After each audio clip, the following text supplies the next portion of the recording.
Thank you very much, everybody. We have a lot of big signings, good signings, one in particular which we'll save for the end. And I'll ask Will to go over these individually and we can see how we do. Yes, sir. First, for your review, we have 56 sub-cabinet level appointments. This includes probably most notably 7 ambassador appointments. Those will be the first ambassadors, I believe, that Right. you've transmitted to the Senate. Okay, and they're very good.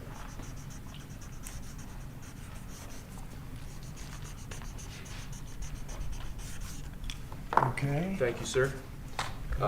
Second, we have acting designations. We're actually designating Doug Collins to be the acting leader of both the Office of Special Counsel and the Office of Government Ethics. You know Doug, everybody, I think? He was in charge of the fake impeachment hearings, remember? That I won very conclusively. Fake charges by the radical left Democrats. Okay. Next, sir, the Federal Executive Institute is a program that was set up during the Johnson administration to train senior-level government bureaucrats. As you've identified repeatedly in the last few years, the senior levels of our federal government are not adequately serving as stewards of taxpayer dollars, so we're recommending zeroing out that program effectively. We're actually getting rid of a few programs that are just a waste, just really a waste. Thank you, sir. Next, we have an executive order relating to the Foreign Corrupt Practices Act.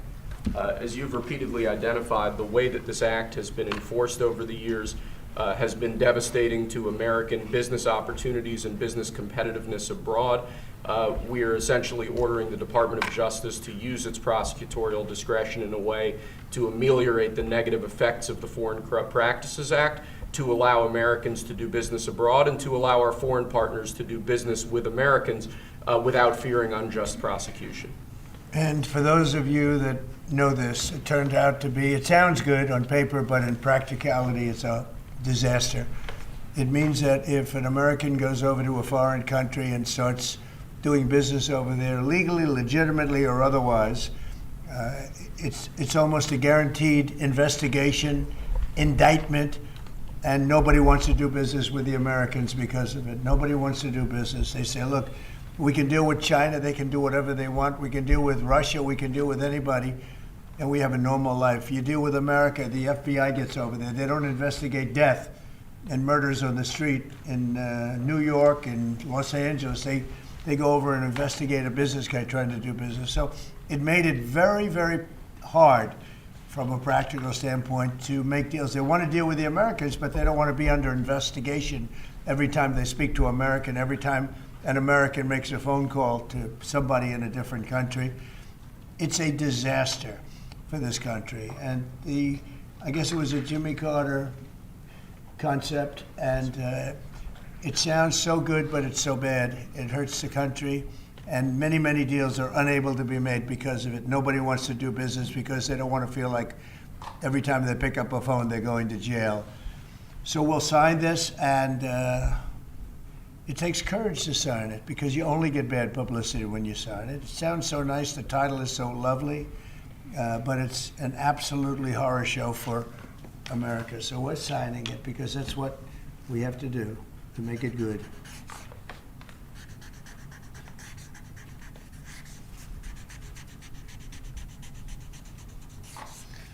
Okay, thank you. It's an important one. It's going to mean a lot more business for America. Okay. Thank you, sir. Next, this is an executive order relating to the use of paper straws.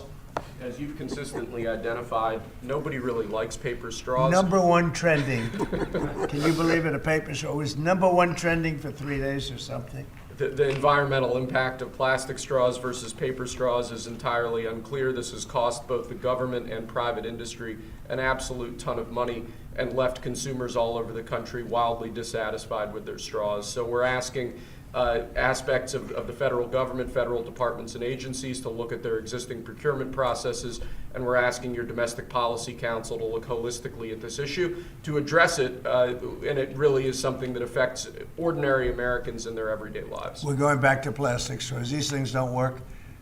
I've had them many times, and on occasion they break, they explode. If something's hot, they don't last very long, like a matter of minutes, sometimes a matter of seconds. It's a ridiculous situation. So we're going back to plastic straws. I think it's okay.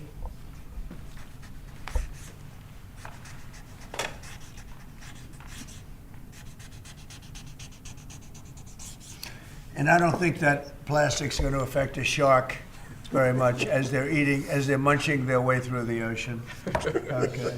Thank you, sir. Next, we have a full and unconditional pardon for former Governor Rod Blagojevich of the state of Illinois. Good. It's my honor to do it.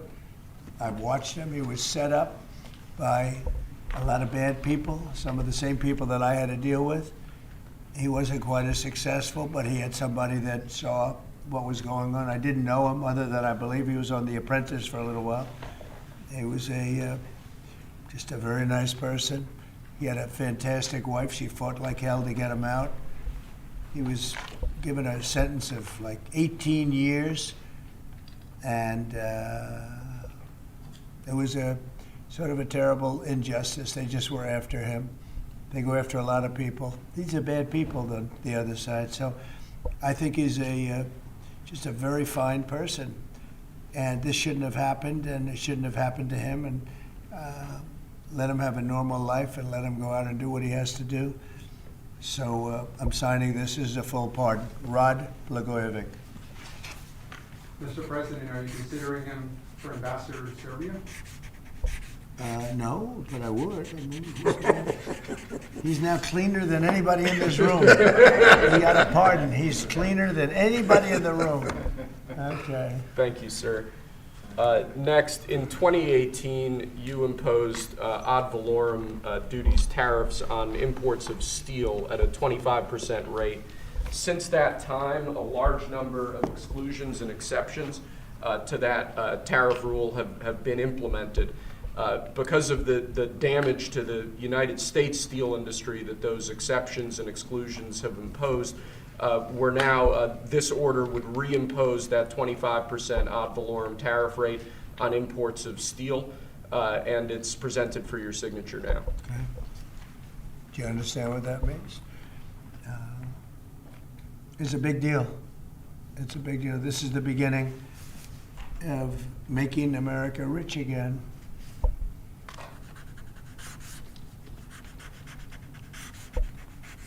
Mr. Secretary, do you have anything to say? As you know, Howard is Secretary of Commerce, doing a fantastic job. And what do you have to say about it? So when you imposed the tariffs the first time, Right. you added 120,000 jobs. And since that time, it's been picked away and nicked away and excluded away, and we've lost 107,000 jobs. And remember, these aren't just general jobs. These are steel workers in America, and now you're going to bring them back. You're going to bring those 120,000 jobs back to America. You are the president who's standing up for the American steel worker, and I am just tremendously impressed and delighted to stand next to you. Mr. President, steel workers. So let me just make a statement, and essentially this is another way of saying we're doing a 25% tariff on steel and aluminum.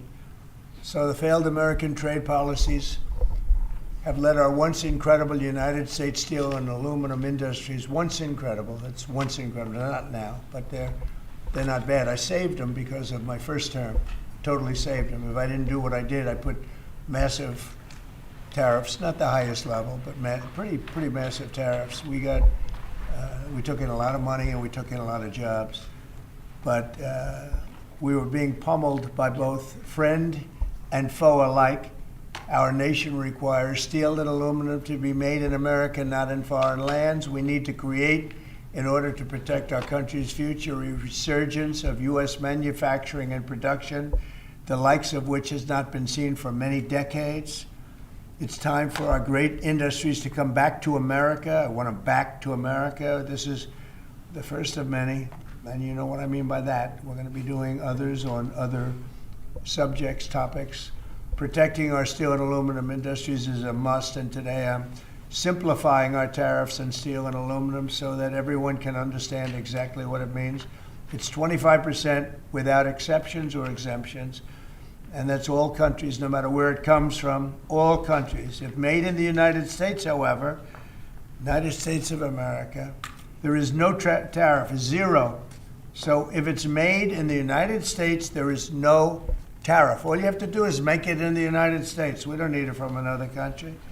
As an example, Canada. If we make it in the United States, we don't need it to be made in Canada. We'll have the jobs. That's why Canada should be our 51st state. We'll bring back industries, and we'll bring back our jobs, and we'll make America industry great again.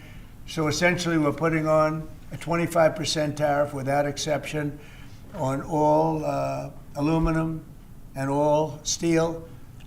And it's going to mean a lot of businesses are going to be opening in the United States. Now, we're going to be meeting over the next 4-week period, maybe on a weekly basis, and maybe we'll do a couple of them at different times and maybe together. But we'll be talking about other subjects like cars. We'll be talking about drugs and pharmaceuticals. We'll be discussing chips, and we're going to be doing some other things in addition to that, all which will bring in a lot of jobs into our country. Cars is going to be a very big one and a very important one, and America is going to be stronger than it ever was before. Okay? So are you finished with everything, I think? We have aluminum still to sign Okay, here, let's sir. go. So with respect to aluminum, similarly to steel, since 2018, a large number of exceptions and exemptions have been added into the law. This eliminates all of those and also increases the ad valorem tariff rate from 10 to 25%. Mostly the last part is the most important, right, would you say? Totally. So basically, this is aluminum, the same thing, no exceptions, no nothing. And it's going to bring our aluminum business back. It may go higher. I mean, frankly, it may go higher. And we're going to also be talking about we're going to be talking about things over the next 3 weeks that I think will be amazing for our country, amazing for our jobs, and will bring us to a new level of prosperity. And I think, frankly, our allies and our enemies all over the world expected this. They really expected it for years. They really expected it sometime during the Biden administration, but they didn't do anything. As you know, I put tariffs on China. We took in hundreds of billions of dollars with those tariffs, and Biden wasn't able to get them out. He tried to, but it was too much money. He couldn't do it. And we're going to be doing a very concise and, very, it's going to be good. And I don't think if done properly, and we're going to try and do that, we don't want it to hurt other countries, but they've been taking advantage of us for years and years and years, and they've charged us tariffs. Most of them have charged us, almost everyone, I would say almost without exception. Definitely. They've charged us and we haven't charged them. And it's time to be reciprocal. So you'll be hearing that word a lot, reciprocal. If they charge us, we charge them. If they're at 25, we're at 25. If they're at 10, we're at 10. And if they're much higher than 25, that's what we are too. So that's having to do with everything. That's not just steel and aluminum. But we'll be discussing that over the next couple of weeks. But we will be looking at chips, and we will be looking at cars, and we're going to be looking at pharmaceuticals, and there'll be a couple of other things also in addition. Mr. President, U.S. steelworkers have said that they support this move. But what would you say to American consumers who are worried that prices That they do support this move? U.S. steelmakers. I love the steel makers. That's But, good. well, what do you say Of course to they, American because they consumers? want to save their businesses. U.S. Steel will now be a very valuable company. Anybody that makes steel is going to be great. Anybody that works in big steel is going to be very happy. But what do you say to consumers who are worried about prices, sir? Oh, I don't think you're going to. No, you're going to ultimately have a price reduction because they're going to make their steel here. There's not going to be any tariff. These foreign companies will move to the United States, will make their steel and aluminum in the United States. What is it looking at in Ultimately, terms it'll of- be cheaper. But we'll also have jobs, many, many more jobs. Sir, what are you looking at in terms of tariffs on cars and chips? Well, we're looking at numbers, and we'll be coming up with a number, but we make some of the finest cars in the world, and some companies prohibit us from selling those cars in their countries. But they sell us cars, they send cars to us, and we don't do that. We charge nothing or 2.5%, and they'll be charging 100%. They'll be charging much more than that if you look at some of them. So I think those days are over. But we'll be announcing on other things such as cars. We got some other things we'll be doing. But the biggest thing is reciprocal. We want tariffs to be fair. If they charge us, we charge them. Tomorrow, the reciprocal tariffs? We'll be doing reciprocal over the next, I would say 2 days, don't you think? 2 days, yeah, maybe. Mr. President, the Australian Prime Minister has said that you are considering an exemption for Australia on steel. Is that correct? And why? I just spoke to him, very fine man, and he has a surplus. I mean, we have a surplus with Australia, one of the few. And the reason is they buy a lot of airplanes. They are rather far away, and they need lots of airplanes. And we actually have a surplus. It's one of the only countries which we do. And I told him that that's something that we will give great consideration to. And would you consider one for the UK as well? Well, we have a huge deficit with the UK. Big difference. You don't have a deficit with Argentina. Is that country also going to be excluded? We have a little deficit with Argentina. Almost with every country, but Australia, because of the airplanes, they buy a lot of airplanes. There's a little bit of a surplus. Mr. President, if other countries retaliate, I don't mind. What is your plan for example, farmers? Last term, you gave Well, the farmers are money to going to be farmers. helped Would you do that greatly. again? Yeah, the farmers are going to be helped greatly because they're not going to be dumping everything into our country. This will be a great bill for farmers. And in terms of retaliation, if they retaliate, it's, as I said, it's reciprocal. So if they raise it a little bit, then we raise it automatically. So I don't think it helps for them to retaliate. But also remember this, they can't really retaliate because we're the piggy bank. We're the piggy bank. But if we don't do this, we won't be the piggy bank for long. We won't be much of a country. Mr. President, did you see that report, sir, that Hamas was going to stop releasing Israeli hostages, and what was your reaction? I think it's terrible. Look, I looked at the hostages that came in, and they're emaciated. It looked like something out of the 1930s. It's an absolute disgrace. And I think they saw the way the world viewed it, and they're looking for a reason not to send more because they're all. You take a look at that. It looked like it was a concentration camp, which essentially it was. It looks like they came out of the Holocaust. And what a sad thing. One of them was a young man, good-looking guy, a little bit heavier than perhaps he could have been, and now he looks like he's not even recognizable. Not even Is recognizable. the ceasefire deal at risk of falling apart? Look, I can tell you that those people have been badly hurt, both mentally and physically. And I'm talking about the young women that came out also previously. And I think one of the reasons they're doing this is because they're probably sending the best. What you see is probably the best because they want to send people that look at least healthy. And that's not healthy. These people have been badly hurt. They've been interviewed by our representatives. They've been interviewed by Israeli representatives, and they're really hurting. They are really hurting, mentally and physically.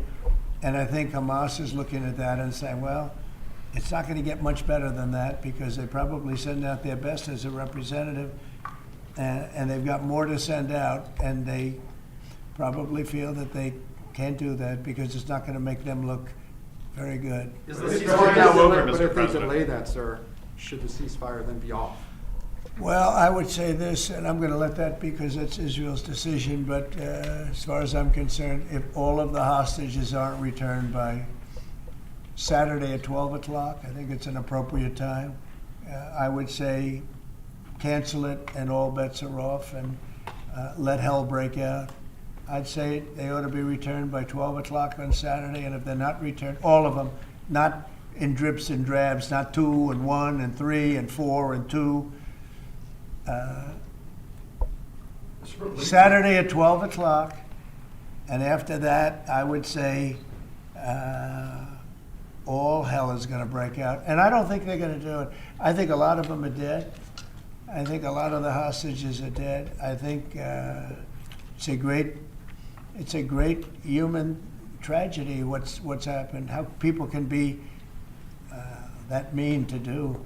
I mean, the one guy was laughing when a hostage he thought his family was alive, found out the family was dead, and his captor, so to speak, started laughing because he thought it was so funny. You know, this is a different group of people. No, I would say Saturday at 12. We want them all back. I'm speaking for myself. Israel can override it, but from myself, Saturday at 12 o'clock, and if they're not here, all hell is going to break out. Mr. President, in an interview this weekend, you said that Palestinians would not be guaranteed the right to return to Gaza if the U.S. were to develop it. What did you mean by that? And under We've spoken to a lot of Palestinians. They would love to leave Gaza if they could find a place to be. And I've spoken to various leaders of various countries in the not so, distant area from where we're talking about, the Gaza Strip. And I think they were very positive about providing land. What we need is land. And if we could build a nice place for people to live safely, everybody in Gaza would do it. They've been persecuted, they've been spit on, they've been treated like trash, and they would love to get out of Gaza. But until now, they never had an alternative. Now they have an alternative. And as far as Hamas is concerned, you're seeing the real Hamas now with the hostages. So what if they Yeah, don't leave? on Gaza, you have the... Who are you, from where? The Wall Street Journal, sir. Yeah, that's what I The Jordanian leader is coming in to see you. Yeah. Folks in Jordan have expressed Tomorrow. opposition to taking in more Gazans, more Palestinians. How are you going to convince him to do otherwise? I think he'll take. I do think he'll take, and I think other countries will take also. They have good hearts. I think they'll take. But what about the Palestinians who just won't leave? Our team has spoken to many in Gaza. They're all that going to say it's their leave home. when they have a place that's a better alternative. When they have a nice place that's safe, they're all going to leave. It's a hellhole right now. But how are you so sure? Would the U.S. force them to leave? You're going to see that they're all going to want to leave. Mr. President, when it comes to Saturday at noon, there's an American hostage who's still being held by Hamas right now. Are you worried about his Look, life? who knows? Are they alive? Are they not alive? But I saw the condition. When I saw the condition of the last ones that came out, and the women too, everybody. The one woman had her hand blown off because she was trying to stop a bullet being fired at her, okay? Kind of a situation as that. You saw her. I just think it's time to either you release everybody. They're not going to be alive right now, based on what I saw over the last 2 days. They're not going to be alive for long. Saturday at 12 o'clock, and after that, it's going to be a different ballgame. Mr. President, when you say all hell is going to break loose, are you speaking about retaliation from Israel? You'll find out, Okay. and they'll find out too. Hamas will find out what I mean. Mr. President, with the They're consumer going to find financial... out what I mean. These are sick people, and they'll find out what I mean. Saturday at 12 o'clock. But no involvement How from about U.S. Palestinians from the West Bank? Are they going to be relocated too? What's your Well, position right on the now, West no. Bank? Right now, they're there, and I assume they want to remain there. It's different. They're there. It's never been like what we're talking about with the Gaza Strip.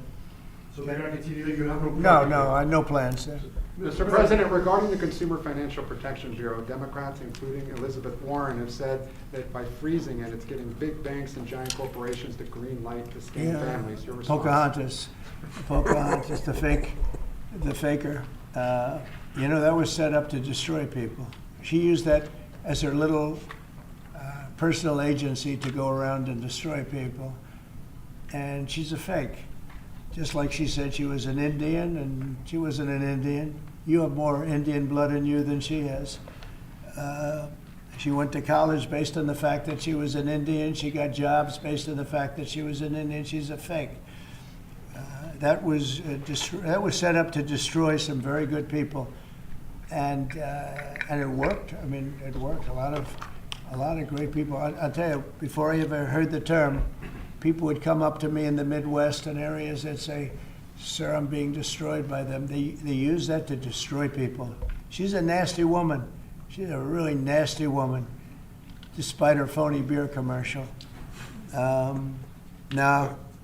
We did the right thing. That was a very important thing to get rid of. Can you confirm? And it was also a waste. I mean, number one, it was a bad group of people running it, but it was also a waste. If you looked at when she really ran it, wow, that was a vicious group of people. They really destroyed a lot of people. And you can confirm it's your goal is to have it totally eliminated? I would say, yeah, because we're trying to get rid of waste, fraud, and abuse. What's next? And didn't I hear that somebody made like $38 million or something running a little agency? What was her name?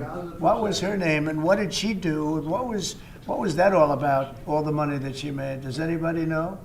Are you gonna tell Yeah, us Brian, who's go gonna ahead. talk? Good to see you. The latest CBS poll has your approval ratings at an all-time high, despite all these controversial subjects and executive orders that you're doing. Want to get your thoughts on that, how you've really connected to mainstream America.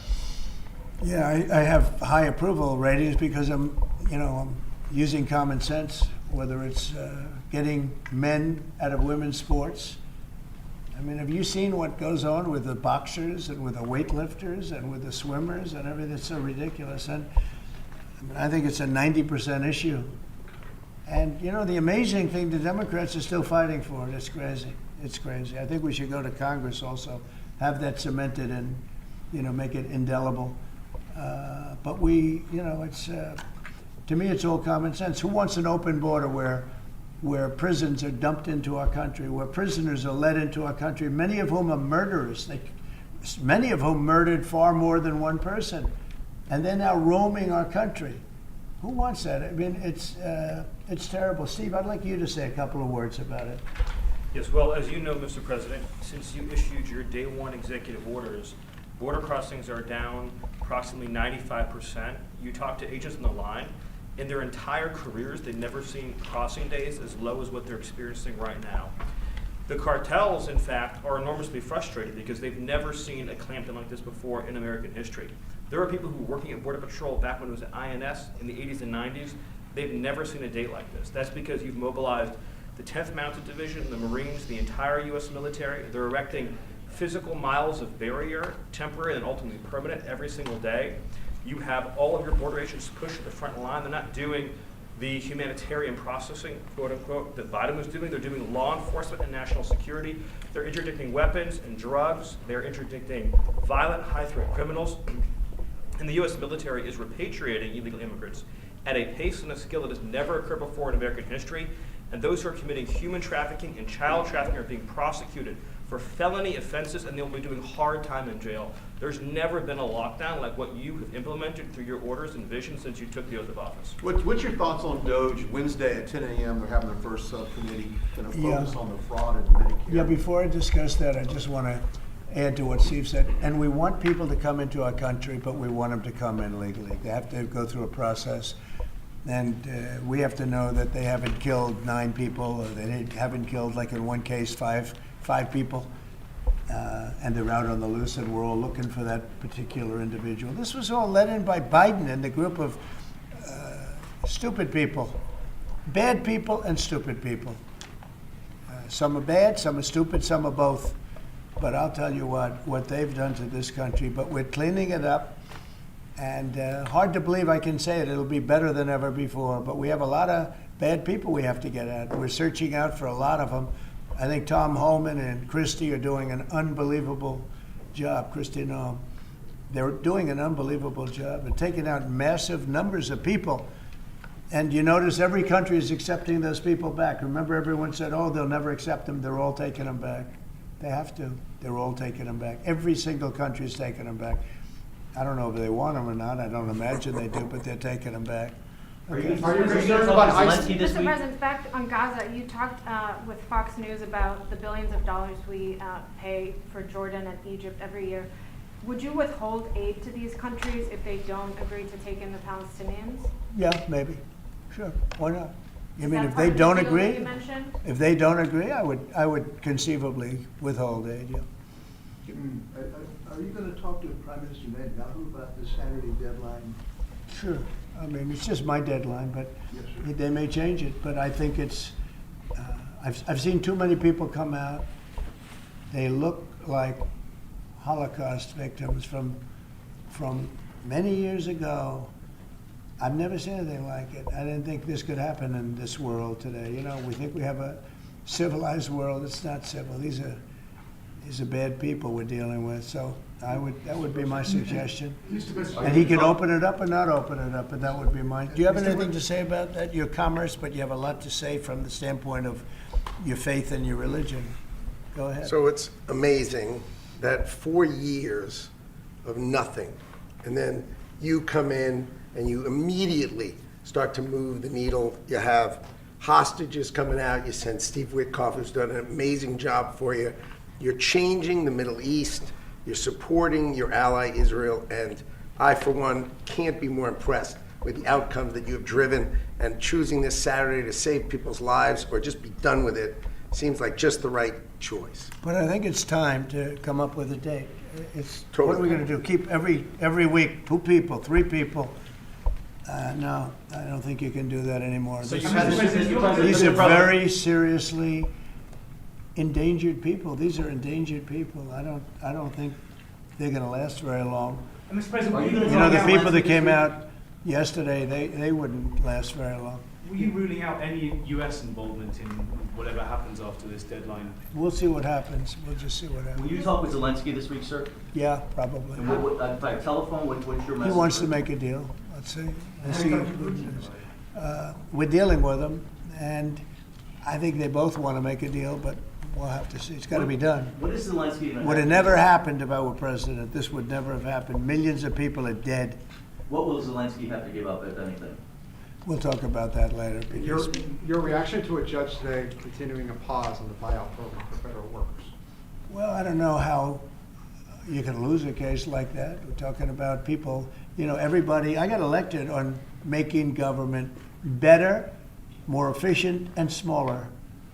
And that's what we're doing. And I think it was a very generous buyout, actually. Also, if people don't show up to work, we have a right to fire them. And they have an option. They can show up to work or not. If they don't want to show up to work, they'll let them work. Because then the next step is, have you worked before? Have you worked during this time that you're supposed to be working? You'll find many of those people, in my opinion, have had other jobs, even though they're collecting money from the federal government. Many have had, in my opinion, other jobs. If the And buyouts if they did, that's a big problem. if the buyouts are blocked in court, will you instead pursue layoffs in federal departments? I don't know how they can do. This is free will. This is a buyout where people, you know, they were offered a good deal. Many people have taken that, as you know. Yeah. But, you know, many of those people, and we talk about reporting to work, right? I happen to be a believer that you have to go to work. I don't think you can work from a home. I don't know. It's like there's a whole big, you can work from home. Nobody's going to work from home. They're going to be going out, they're going to play tennis, they're going to play golf, they're going to do a lot of things. They're not working. It's a rare person that's going to work. You might work 10% of the time, maybe 20%. I don't think you're going to work a lot more than that. And I think they have an obligation to work. And they have an obligation not to have a second job when they're supposed to be working for the federal government. You're going to find that a lot of these people have second jobs instead of working for, they'll be collecting a federal government check and they'll be working 2 jobs. And that's big trouble for them. Are you planning to bypass Congress? You've said a lot about South Africa in the last 2 weeks. Yeah. It's hosting the G20 summit this year. Are you planning to attend this, or are you skipping it and telling your cabinet to not? Well, we'll see what happens, but the South African situation is very, very dangerous and very bad for a lot of people. There's tremendously bad things going on, including the confiscation of property, and worse, much worse than that. You know what I'm talking about. And we're not making any payment until we find out what's going on in South Africa. Yes, What's please. next for Doge? General Kellogg going to Ukraine this week, sir, soon? Yeah, he is. Keith Kellogg. General Kellogg is an excellent guy, and he's spending time doing various things. We have numerous people working on numerous different problems. You know, when I left office, wasn't long ago, a little more than 4 years ago, we had no wars, we didn't have problems. Now we got the whole world is blowing up, but we'll put out the And fires. you've been talking to Vladimir Putin. Are you trying to set up a meeting with him? Well, I can't tell you what I'm talking about, but we are talking as a group also. I think he'd like to make a deal, but it takes two to tango. And so, I mean, you can't give us any more clarity on whether you personally have spoken to. I don't want to talk about it, no. I don't want to talk about it. It's not going to help you to know, but we would like to get a deal done if possible, only because, in my case, save lives.